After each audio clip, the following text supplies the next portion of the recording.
제가 조금 안타까움을 느끼는 분들이 계세요. 낀 세대, 중간 관리자. 이분들이 제일 힘드세요. 또 이제 새롭게 회사에 진입한 젠지들의 경우에는 회사에 들어왔는데 내가 알았던 회사가 아닌 거죠. 게다가 생성형 AI가 앞으로 이제 우리가 일하는 환경에 커다란 변화를 일으킬 것으로 좀 예고되고 있어서 업무 환경이 엄청 변했고 세대도 엄청 달라진 것 같고 이거 도대체 정신을 못 차리게끔 급변하는 것 같은데 그 급변하는 환경에 변하지 않는 것들이 있다. 그게 가장 중력과 같이 작용하는 힘이라는 거죠.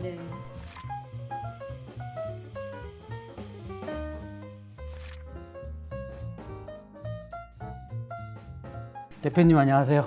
안녕하세요, 교수님. 지금 대기업부터 시작해서 스타트업까지 직원들 보고 계신데 최근에 기업 내 변화를 보시면서 발견하신 부분이 있으시면 먼저 얘기를 해주시면 좋겠어요. 기업 내에 이제 다양한 변화들이 지금 일어나고 있는데요. 제가 이제 첫 번째 목격한 부분은 가치관의 충돌이 일어나고 있다는 게 목격이 됩니다. 기존에 이제 기업 문화가 상명 하복, 그러니까 집단주의, 이제 관계주의 문화에서 개인 중심의 가치관과 문화를 가진 밀레니얼 세대와 젠지가 이제 본격적으로 이제 회사에 들어오기 시작하면서 회사 내에서 구성원 간의 어떤 가치관의 충돌이 좀 일어나고 있는 것들이 목격이 되고요. 그래서 구성원에 대한 어떤 존중과 배려의 문화로 전환되어야 한다는 이제 목소리가 좀 높아지는 것, 새로운 리더십에 대한 요구들이 나타나는 것을 좀 확인할 수 있고요. 이 과정에서 제가 조금 안타까움을 느끼는 분들이 계세요. 낀 세대, 중간 관리자. 이분들이 제일 힘드세요. 이 중간 관리자 분들의 이제 고충이 위에서 이제 회사의 어떤 입장을 구성원들에게 전달을 해야 되고 또 이제 구성원들의 최근에 이제 보이스가 높아지다 보니 이 보이스들을 또 회사 내에 전달을 해야 되고 이제 이 과정에서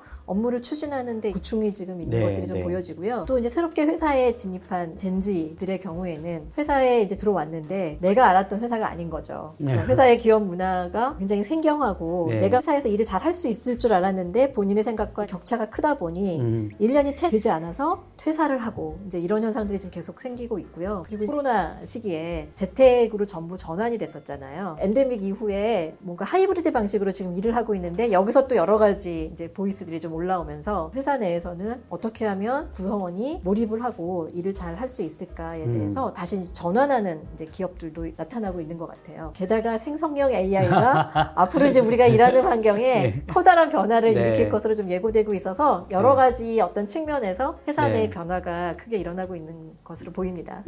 그런 변화들의 어떤 특징들은 어떻게 보고 계신지요? 창의적인 분야에서 인간이 할 수 있는 역할과 AI와 어떤 별개로 끝까지 남을 영역이 무엇인가에 대한 생각을 좀 해보게 돼요. 문제를 정의하는 거는 우리의 역할이지 않을까. 그러니까 문제를 정의하고 그 정의한 문제를 창의적으로 해결해서 이 과정을 설계하는 거 저희 고유의 역할이라고 보고 있고 문제를 해결하는 과정에서 팀과 팀 간 또는 과정과 과정 간에 이 빈 영역들이 반드시 있게 마련인데 이런 공백들은 결국은 인간이 전체적인 관점을 가지고 그 부분들을 매니지먼트 할 수 있지 않을까 저는 생각하고 있어요. 결국에 저희의 역할이 좀 더 창의적으로 문제를 잘 정의하고 발견하는 쪽으로 더 진화해 나가지 않을까라고 생각을 하고 있는데 제가 이제 진화심리학자인 교수님 앞에서 이제 이런 말씀을 드려서 아니다. 근데 이제 업무 환경에서 생성형 AI가 들어왔다는 거는 생산성이나 창의성에 도움이 되는 측면을 넘어서서 협업의 주체가 달라진 거라고 할 수 있잖아요. 그동안은 뭐 인류가 진화적으로 보면 한 30만 년 동안 같은 동료끼리 일을 했죠. 근데 이제 지난 40년 전부터 시작된 AI라고 하는 인공지능이라고 하는 새로운 인공물의 출현이 뭔가를 변화를 시키는데 그동안은 기껏해야 하는 게 계산 대신해주고 우리가 기억 못하는 거를 끄집어내주고 하는 정도였지만 지금은 조교 이상의 역할을 하는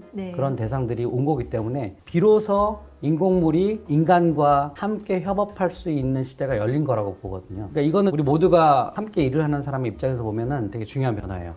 그 지점에서 교수님께 좀 말씀을 드리고 싶은 부분이 인간과 기계의 어떤 관계에 있어서와 달리 인간과 인간이 일을 할 때는 서로의 온기를 느끼고 언어가 아닌 비언어적인 커뮤니케이션을 통해서 에너지를 받고 감정을 주고받고 하면서 좀 더 인커리지가 된다고 했나요? 그런 것들이 있었거든요. 그래서 저는 그게 굉장히 인간의 생산성과 같이 일하는 즐거움을 줬다고 생각을 해요.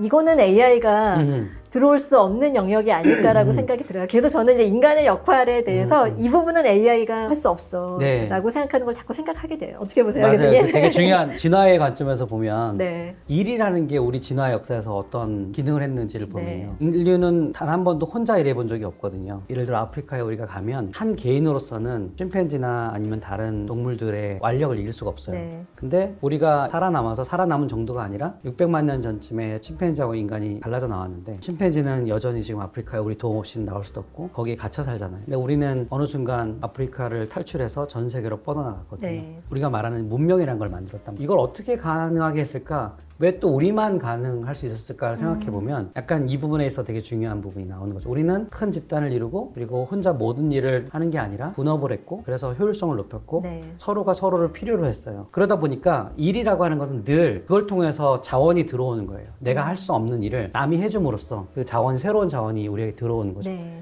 그때 만족감을 느끼죠. 그런 게 너무 싫다 그러면 그건 생존할 수 없는 거죠. 네, 네. 누군가가 나에게 이 관계를 통해서 도움을 줬을 때 내가 만족감을 느끼고 심지어 행복감을 느끼고 아 내가 잘 가고 있다는 어떤 안도감을 느끼는 것 이게 진화적인 어떤 기능이 있겠죠. 네. 그러고 보면 우리 인류는 그 자원들을 그동안 어디를 통해서 얻었냐면 가축을 통해서 얻었지만 결국에는 대부분의 자원들은 다른 타자를 통해서 얻었어요. 그 일을 하면 같이 일을 했고 같이 일을 하면서 그 타자를 통해서 자원을 얻었기 때문에 네. 그 기쁨 그리고 거기서 만약에 문제가 생겼을 때의 고통 이런 거는 아무리 문명이 발전했어도 우리가 절대적으로 긴 시간을 수렵 채집을 하며 살았기 때문에 우리 뇌는 그걸 못 견뎌요. 가령 이제는 돈이 너무 많아가지고 예를 들어 빌 게이츠 같은 사람을 생각해 봅시다. 더 이상 돈을 벌기 위해서 일할 필요는 없단 말이죠. 네. 근데 빌 게이츠가 뭐 하는지 가만 들여다보면 재단을 만들어서 일을 열심히 하고 있어요. 네.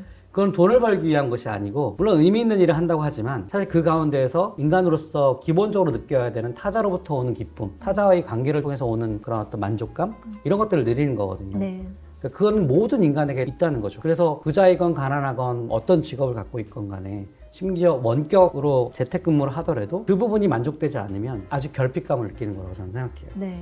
그래서 지금 AI가 아무리 발전했어도 결국 사람을 통해서 오는 기쁨 이거는 떨쳐버릴 수 없다. 네. 이거는 인간의 아주 깊은 본성이기 때문에 중요한 거는 우리는 어떤 상황이든 간에 기계든 사람이든 간에 사회적인 부분에서 만족감을 느끼지 못한다면 이 관계에서 오는 기쁨을 느끼지 못한다면 굉장히 외롭고 지치고 불행한 인생처럼 느껴진다는 거죠. 결국 인간은 인간과의 관계나 상호작용이나 피드백 없이는 생존할 수 없다라는 말씀으로 이제 들려서 그것이 굉장히 인간 본성의 중요한 기본 가치이고 네. 그렇다라고 하면 인간과 기계의 관계가 돈독해지고 개인의 어떤 독립성이 더 커질수록 관계에 대한 열망과 사람과 사람 연결되고자 하는 디자이어는 훨씬 더 크게 올라올 것이다 라고 저는 그려져요. 근데 만약에 100년 후에요. 네. 길거리에 돌아다니는 주체가 인간뿐만 아니라 로봇이나 AI 로봇? 안드로이드 네. 그다음에 우리를 좀 더 향상시킨 사이보그 뭐 이런 존재들이 그냥 순수한 인간들과 돌아다녔을 때 네, 네. 그때는 좀 이게 달라질 수도 있다고 생각해요. 그 네. 100년일지 200년일지 300년일지 모르겠지만 네. 네, 지금 제가 말씀드리고자 하는 거의 어떤 중요한 포인트는 사람이 그걸 제일 잘한다는 거죠. 관계를 통해서 만족감을 주는 거에 가장 잘하는 주체는 아직은 기계가 아니다. 강아지도 거기 이제 그 반 위로 오르고 있잖아요, 지금 네. 사실. 근데 여전히 사람이에요. 네. 여전히 사람이고. 네. 근데 헐 같은 영화에 보면 상상할 수 있듯이 그게 꼭 최종까지 인간일까라고 하는 거는 저는 그렇지 않을 수도 있다. 라고 생각이 들어서 우리의 일종의 사회적 기술, 소셜 스킬들도 네. 더 발전시켜야 될 부분이라고 생각이 들어요. 네. 그러면 생성형 AI가 우리가 일하는 환경을 어떻게 변화시킬까라는 관점에서 보면 일하는 환경에서 결국에는 사람과 사람이 함께 일하면서 주는 이 만족감은 대체가 안 되기 때문에 네. 훨씬 더 우리는 협력해서 더 창의적이고 생산적인 일로 함께 일을 하는 문화가 네. 계속 갈 것이다 네. 라고 볼 수 네. 있겠네요. 네, 네, 네. 제가 교수님의 말씀을 100% 공감하는 부분이 제가 젠지의 디지털 라이프를 아하. 그 세계에 들어갔다 나왔잖아요. 맞아요. 네. 그래서 이제 회사 안에서는 자신의 모습을 예를 들면 뭐 10가지의 모습이 있으면 그중에 이제 한두 가지의 모습을 꺼내서 보여준다면 이 디지털 세계에서는 8가지의 다양한 개성을 보여주고 있는 것을 발견했어요. 예를 들면 네. 젠지의 경우에 페이스북은 네. 내가 뭐 원하는 사회 선배나 네. 또는 회사의 관계자가 어떤 컨텐츠들을 올리는지 그런 목적으로 맞아요. 페이스북에 들어가고 네, 인스타그램은 나와 취향이 비슷한 사람들과 만나기 위해서 네. 또는 이제 인플루언서들과 연결되기 위해서 맞아요. 또는 잠재적 인플루언서인 친구들이 많아요. 그래서 이제 네. 항상 뭐 마팔, 협찬 문의, 뭐 DM 주세요 이런 것들이 네네. 많이 적혀 있어요. 또 트위터는 최근, 덕질의 목적으로 아. 사용을 하고 있고 게임하는 친구들하고는 디스코드에서 예, 만나고 맞아요. 그리고 내가 어떤 소셜 미디어에서 어떤 활동을 하느냐가 나의 정체성과 나의 존재를 좀 인증하는 그래서 디지털에서 내가 존재한다라는 것을 인증하는 그런 역할들을 하는 것 같아요. 네네. 그래서 이런 부분에서 사회적 활동 활동이 전혀 줄어들지 않았다. 훨씬 더 저희 때보다 더 많은 중고 집단에 소속되어 있으면서 나의 취향을 점점 더 섬세하고 고도화시키고 있고 낯선 환경에서 굉장히 빨리 만나고 헤어지고 가볍게 만났다가 또 거기서 깊은 어떤 소통, 관계의 밀도가 강도가 깊어지면서 빈도가 잦아지고 이제 이런 것들이 오프라인 친구와 다른 양상으로 이제 이 인터넷 네, 세상에서 친구들을 만나고 있고 그 관계가 다시 또 오프라인으로 이어지고 네. 그래서 이제 이 오프라인 친구와 온라인 친구의 경계가 없다. 네, 그게 연구자들이 요즘 진짜 관심 있는 부분이에요. 그러니까 오프라인과 온라인의 관계를 맺는 방식에 네, 어떤 차이와 어떤 공통점이 있고 네. 그것의 총량에는 실제로 변화가 있는가 네. 라고 하는 건데 지금 말씀하신 부분에서 적어도 한 가지는 G세대들이 무슨 희귀꼬물이나 사회성이 부족한 친구들이 아니고 그 윗세대에 비해서 더 다양한 소셜 채널을 가지고 다양한 종류의 채널들을 가지고 실제로 자신의 사회성들을 발휘하고 있다. 그 부분까지는 모든 분들이 다 공통된 관찰이라고 생각하는데 한 발 더 들어가서 조금 더 디테일하게 질문해 보면 그러면 정말 옛날 우리 같이 X세대 X세대 저희 커밍아웃 하는 겁니까? X세대가 이 오프라인 관계 또 혹은 뭐 한두 가지의 온라인 관계에서 보여주고 있는 이 사회성의 총량과 그들이 지금 여러 채널을 통해서 하는 사회성의 총량이 과연 다른 것일까? 그리고 사회성의 총량을 또 어떤 방식으로 우리가 어떤 측면에서 봐야 되나? 네. 적어도 이제 SNS 관련된 네트워크 연구자들이 보는 관계의 여러 가지 측면 중에서 네. 세 가지를 얘기해요. 하나는 네. 관계의 강도, 얼마나 강하게 맺어져 있는가? 그 다음에 얼마나 자주 만나는가? 네. 빈도와 관련돼 있겠죠. 그 다음에 주변 사람들과의 관계가 얼마나 이제 끈끈한가 같은 네. 밀도 같은 걸 보거든요. 네. 그러면 이제 G세대들은 어떨 것 같냐면 되게 약간 위크 타입, 강한 관계보다는 네. 이렇게 느슨하게 만나고 그렇지만 또 필요한 사람들은 자주 만나고 아니면 자주 안 만나도 관계가 단절된 게 아니고 네. 항상 뭔가 이렇게 다시 태핑하면 다시 뭔가가 될 수 있도록 하고 그 다음에 자기 주변에도 보면은 X세대 같은 경우는 자기 주변에 다 서로 알게 하고 막 이렇게 친구면 또 이렇게도 친구 만들고 하잖아요. 네. 그 밀도가 되게 높은 거거든요. 네. 근데 젊은 세대 보면 자기 친구 절친들이 있는데 절친들끼리는 서로 몰라요. 그래서 나중에 또 알게 되면 또 섭섭하기도 한데 어쨌든 자기는 중심으로 해서 굉장히 다양한 채널들을 갖고 네. 있는 거죠. 그래서 결국에는 느슨한 관계예요. 느슨한 관계, 엉성한 관계인데 어떻게 보면 그 관계를 할 수밖에 또 없는 부분이 있다. 제 주장은 그런 건데 사회성이라는 것이 예를 들면 실업채직기에 자연적으로 한 150명을 친구로 둘 수밖에 없는데 네. 던바에서 얘기하듯이 네. 그 정말 150명이냐는 논쟁이 있지만 중요한 점은 우리가 무한한 관계를 맺을 수 없다는 거거든요. 네. 우리의 뇌로서는 그 관계가 주는 스트레스가 어마어마하기 때문에 거기에 쓰는 에너지가 굉장히 크기 때문에 심지어 그것 때문에 뇌가 커졌다고 할 만큼 크기 때문에 그게 제한되어 있다는 거거든요. 저는 그걸 받아들여요. 그게 150명이 200명이냐 300명이냐는 또 다른 문제라고 맞습니다. 생각하는데 네네. 그렇다면 답은 그거죠. 우리 젊은 친구들도 앞세대보다 주로 온라인으로 다양한 채널로 많이 하는데 그들의 관계가 다 끈끈할 수는 없는 거예요. 약간 엉성하지만 또 굉장히 느슨하지만 또 한편으로는 단절되지 않고 언제든지 또 이렇게 이어질 수 있는 그런 관계들을 혼자 있지만 늘 연결되어 있는 예, 혼자 있지만 늘 연결돼 네. 있고 네. 아 오늘은 요 SNS에서 네. 활동하면 좋겠는데 근데 우리 X세대는 오프라인이 주거든요 어쨌든 온라인을 오프라인을 확장하는 정도지 원래 없던 새로운 관계를 맺지는 않는 것 같아요. 네. 사람마다 좀 다른 것 같긴 하지만 그래서 관계는 굉장히 다양한 양태로 보이지만 실제로 변한 건 없을 수 있다 이런 것 같아요. 인간 누구나 태어날 때부터 네. 언어 재능을 갖고 태어나거든요. 근데 그게 딥 스트럭처를 갖고 있어서 한국어 언어권에 언어 자극을 받으면 한국어를 말하고 영어 자극을 받으면 영어를 말하는데 네. 사실 영어와 한국이 되게 다른 것처럼 보이고 뭐 수많은 언어가 있으니까 다른 것처럼 보이지만 딥 스트럭처를 보면 네.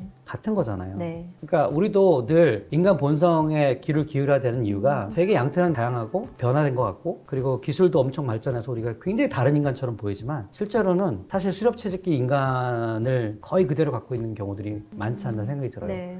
대표적인 케이스가 수많은 기업들에서 또 이제 뭐 팬데믹 때문에 재택을 했는데 네. 다 돌아오잖아요. 네, 뭐 하이브리드 하는 것도 있고 예, 하이브리드 전면 돌아온 것도 있고 예, 전면 네. 돌아온 것도 있고 하이브리드 있고 저 이제 진화심리학자로서는 네, 네. 재택은 기본적으로 한계가 있다라고 생각이 듭니다. 네. 예. 네. 그게 안 되는 건 아니지만 네. 그거가 주가 되기는 어렵다라는 생각이 들고 저는 팬데믹이 지나간 다음에 한 3년을 했으니까 인류가 네. 다 이걸 디폴트로 생각을 하겠지 기본값으로 생각하겠지 했는데 사실 우리가 줌도 되게 어렵잖아요 지금 그렇게 다 쓰던 플랫폼을 하루아침에 내던지더라고요 인간이 그러니까 이게 어마어마한 이 진화에서의 이너셔 같은 거를 무시할 수 없다 왜냐면 우리는 30만 년 동안 계속 이렇게 대면으로 해서 커뮤니케이션 해왔으니까 그게 가장 중력과 같이 작용하는 힘이라는 거죠 네. 우리가 그걸 벗어나서 로켓을 쏘지만 달에도 상륙선을 보내지만 실제로는 그 힘이라는 것은 어마어마한 힘이라는 거죠 제가 이 부분에 대해서 조금 드리고 싶은 말의 어떤 요지는 보면 네. 업무 환경이 엄청 변했고 세대도 엄청 달라진 것 같고 이거 도대체 정신을 못 차리게끔 급변하는 것 같은데 그 급변하는 환경에 변하지 않는 것들이 네. 있다. 그걸 포착하는 게 여러 레벨의 직원들이 고민해봐야 될 네. 것이라고 생각이 들어요. 그래서 교수님의 말씀을 들으면서 그 변하지 않는 본질, 인간의 본성이 이 변하는 환경과 기술에서 어떻게 연결돼서 작용하느냐. 그러니까 변하지 않는 것은 무엇이고 네. 변하고 있는 것은 무엇인지 이것을 좀 잘 봐야 네. 기술의 방향, 뭐 네. 트렌드, 사업 기획 네. 이 모든 데 굉장히 중요한 요소라고 맞습니다. 보여집니다. 네, 그래서 맞습니다. 이제 그 인간 본성을 네, 네. 잘 볼 수 있는 통찰하는 네. 그 시각을 갖는 것. 네. 네. 생성형 AI로 인해서 인간과 도구의 관계가 변화가 오더라도